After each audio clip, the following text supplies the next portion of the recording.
Welcome to Soul Food.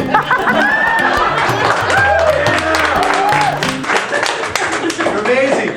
This is Astrology night, and we're going to talk about what's going on. And I started with, and to recapitulate for the home listeners, audience who didn't get this, I'm talking about the fact that Saturn, the planet of boundaries, limits, and hard, cold... Don't touch that button, Denise. That Saturn, the planet of boundaries, limits, and hard, cold reality, is changing signs. On the 5th, that's 2 days from now, and is moving from lovely Libra, where we've been bound by, limited by, challenged by, and hopefully have had some degree of success in establishing objectivity in our lives. Look at those places in your life where you've been able to accommodate, or where someone has been able to accommodate you. Those are the successes of Saturn in Libra. Look at those places where you've compromised and you wish that you hadn't. And also think about those places, those relationships, where there are still the barriers of difference that you would like to overcome. Because Saturn, although it shows us what's not working, it helps clarify where the work is. Now, this Friday, the 5th, Saturn moves on to Scorpio. Scorpio is the sign that tends to make people shudder, out of respect, out of fear, out of desire, out of ignorance, out of the challenge of looking at this sign of deep passion, feeling, need, desire, and transformation. There is absolutely nothing wrong with Scorpio except that it encapsulates a number of subjects that are difficult for us, like death, sex, power, exploitation, shared resources, just a couple of lightweight subjects like that. Saturn in Scorpio suggests that over the next 2 years, we are going to go deeper into the world of relationships, and that we are going to examine the underlying needs and motivations that we normally don't want to look at. See, Libra's lovely, it's pretty, it's polite, it's gracious. Entering the Libran world just means be smiley, be nice, and be reasonable. Entering the Scorpio world means go to the last place you want to go. Look at the darkest corners of your life, of power, of desire, of resentment. Scorpio is a place, it is a sign in which it doesn't create toxicity, it measures it, it contains it, it stores it up until such time that we encounter it, work with it, and go through whatever steps we need to transform ourselves.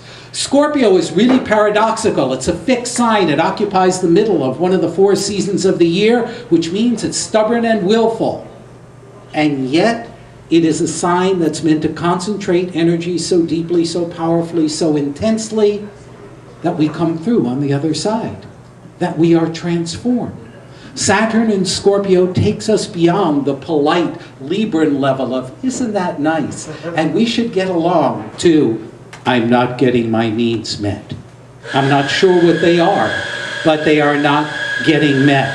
I am hungry for something that I might not even want to describe or talk about. Saturn in Scorpio is not about meeting our higher angels. It is meeting our lower angels with our higher selves. See, whenever we run into challenging and difficult issues, particularly of a complex emotional, sexual, power, financial, flat-out survival level, which is where Scorpio often hangs out, it's very tempting to go into denial. What do I really want? Oh, I don't know, I'm fine. Or I can't say it. Or I can't put my finger on it. Well, the fact of the matter is, you probably can put your finger on it, but you don't want to. Because it's a stinky finger. It's not your nice finger. It's not your pretty, bejeweled, ringed finger of delight, openness, spirituality, divinity, and welcoming to all of the possibilities of the world. No, it is a Scorpio finger that points to the forbidden places. Your forbidden places. What is it that is forbidden for you that's still a little bit interesting? Because Saturn in Scorpio is likely to run you up against it, which is actually a good thing. Better to meet your shame, your fear, your doubt, your unfair desire. I mean, that's a big thing about Scorpio. Scorpio is not about fair in a social sense, which Libra is. Let's be fair. Let's have an election. Let's vote and see who's most popular. Scorpio doesn't give a crap about that. Scorpio's calculation is made at a deeper emotional, unconscious, and karmic level. There is a justice in Scorpio, but it's not the kind that you can necessarily rationalize. So here's the deal. Those places where you're willing to walk up to your fear and your desire and your disappointment and hold that space in your consciousness, that's where you will be enriched. That is also where you model for the culture the courage to face the darkness, to face the dark night of your soul. Now, I'm not suggesting that we're all going to go through some sort of horrible, terrorizing Saturn and Scorpio experience day in and day out over the next 2 years. As I said, most of us are going to kind of duck this stuff much of the time. It's damn impolite to say, nice car, can I have it? Nice body, can I have it? I want what you have that I'm not supposed to have. Well, I'm not suggesting that you necessarily act on those impulses, but facing them builds trust. Trust in yourself. Well, it's easy to trust me when I'm reasonable, when I'm good, when I'm nice, when I'm sweet, when I am with my higher angels. The problem is when I meet my darker angels, or even worse yet, when we deny them. As I said, Saturn is barriers, and Scorpio represents deep, dark places where transformation occurs. So we're likely to want to stay away from it. But here's what happens, I think, if we're unwilling or unable to encounter the shadow parts of ourselves, which is really what Saturn and Scorpio is about. At the very least, we lose a tremendous opportunity for competence, to be more competent, to be more skillful in making our way through the world, and yes, to be more powerful. Scorpio is about power. And yet we have this odd notion I've mentioned here before that power corrupts, which was what Lord Acton, the English writer, said. It's bullshit. Powerlessness corrupts. Truly powerful people don't exploit other people. Truly powerful people don't rip off people. Just because somebody's got a big body, a big job, a lot of money, is your boss, and bullies you, that's not coming from that person's place of power. It's powerlessness that makes us corrupt, that makes us sleazy and sneaky and denying the truth for ourselves, or losing the capacity to meet others in the deepest place. Because when you show up to meet the parts of you that aren't all sweet, nice, delicious, and lovely, but are desirous and hungry, you open a door to intimacy, to closeness. See, Libra is the beginning of the relationship. Libra is like the dating. And this is wonderful. It's like the constantly trying to please the other person, which culminates in a marriage for some, or some formalization, and then we get Scorpio. The purpose of relationship is not so that we get up every morning and get to smile at somebody who's going to prove the hell out of us. And any of us who's been in a relationship understands that. That a fundamental purpose of relationship is to meet the things in ourselves that we can't see on our own. That we can't see from the inside. In fact, in an astrological chart, the 7th house, which is a lot like Libra, the 7th sign is the house of relationship. And yet, in the old days, it was also called the house of one's open enemies. What does that mean? Relationship is an open enemy. It's an open enemy to your unconscious self because you're confronted by somebody who's going to push buttons. Even the most loving and kind person is going to push buttons. Well, Saturn in Scorpio is really moving to the deeper level of relationship, in which there is a much greater amount of calculation about, am I getting what I'm putting in. Now, that may not feel very loving and kind and sweet to go, am I getting enough for what I'm giving? Shouldn't I just give? Wouldn't that just be enough? And then I'll take back what the universe has to offer. That's great if you're a Neptunian. That's great if you're very Piscean. That's great if you're a wimp. But if you're interested in engaging, there's an honesty with oneself that is really hard. You know, we talk about being honest with one another. That can be difficult depending on what the issue is. But I think that the biggest issue about lies are the lies of omission that we do to ourselves.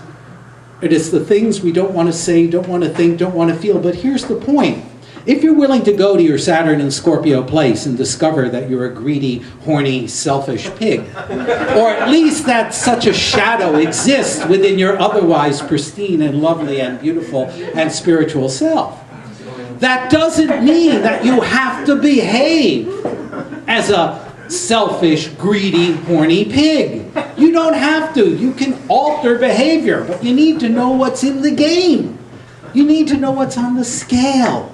That's what Saturn and Scorpio is. You don't have to be a bastard to others, but you probably have to meet the bastard inside of you.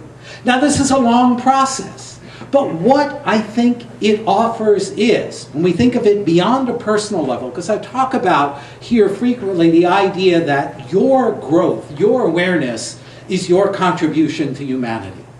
That these guys who are debating tonight are not going to save the country and save the world. Whoever it is, we're still going to have a Pentagon. We're still going to frack. We're still going to do all this dumb stuff that we do.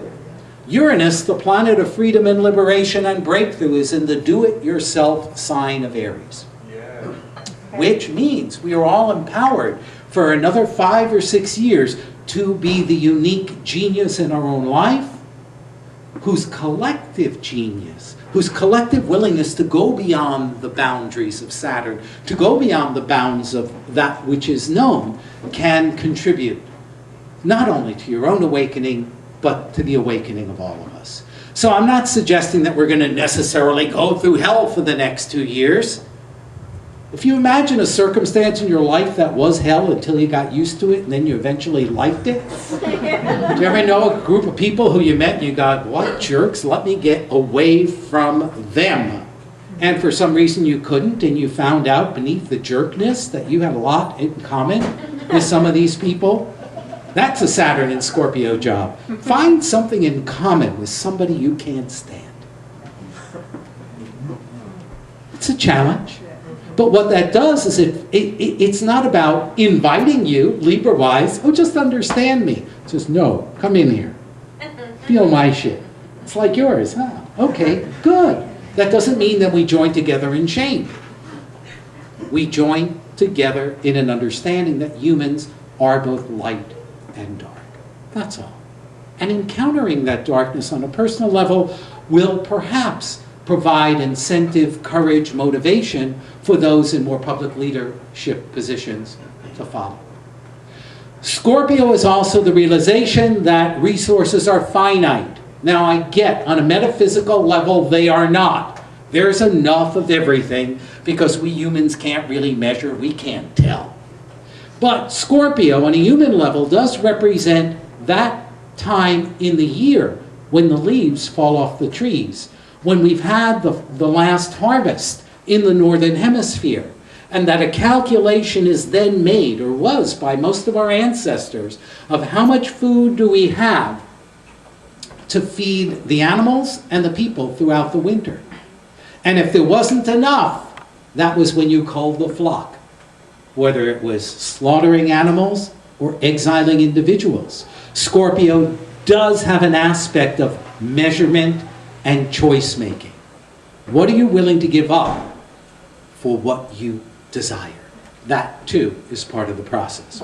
Okay, so I'm sure Rick and I will be talking about Saturn and Scorpio quite a bit over the next couple of years. So let me shift gears here and talk about some other things.